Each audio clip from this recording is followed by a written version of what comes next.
Zigenze okubeera ssaawa 3 ez'okumakya ng'omubiri gw'omugenzi Mary Karoro Okrutu gwatuusiddwa dda mu kkanisa y'abatukuvu bonna e Nakasero okugusabira.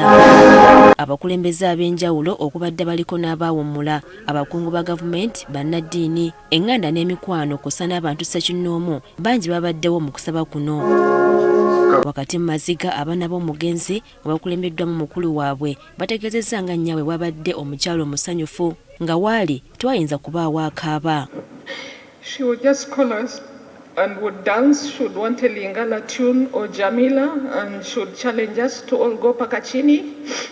She taught us how to okugoya karo, how to make sauce, and she also made sure that she told us to always be selfless. Ab'eŋŋanda z'Okrutu bamutenderezza nga bw'abadde ayagala ennyo obwegassi ate ng'afa ku buli muntu. She did not divide the children, who and who. The children from the side of my brother, and the unity on purpose for all the children coming from even her family. We were together.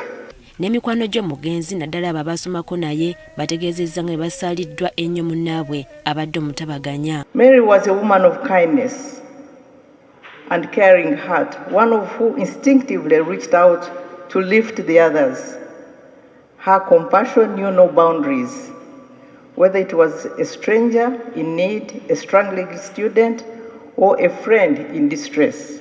Mbadde mumanyi nga maama atwagala ennyo nga weebunya omuto w'ekitiibwa ow'amaanyi naye ng'avuga n'ajja ku kyaki ne tusaba. N'abaka ba Paalamenti omugenzi be yaweerezaako nabo batenda omutima omuzadde omugenzi gw'abadde nagwo n'engeri gye yakolangamu emirimu gye ey'obwesimbu. That time bwe twali mu Paalamenti twali bato, that time naye ng'olaba nti akuyita akubuuza oli otya wasuza otya maka gali gatya abaana bali batya. Ku lwa gavumenti amyuka omukubiriza w'olukiiko lw'eggwanga Thomas Tayebwa ategeezezza ng'omugenzi bw'abadde ayagala ennyo eggwanga lye so nga ekibiina ki NRM kibadde tekimuvanga ku mutima. Ekyo ekintu kibadde kikulu nnyo mu gavumenti naye ekirala abadde nga ali very patriotic ng'ayagala eggwanga lye ate nga ayagala ne pulezidenti waffe n'ekibiina kya NRM kyakoledde bingi.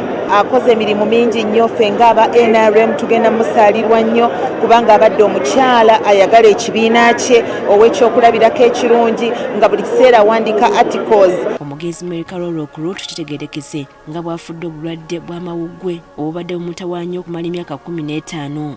Ono waakuziikibwa olunaku olw'enkya ku kyalo Katungu mu disitulikiti ey'e Bushenyi. Priska Namulema agafeeyo ku Spark TV.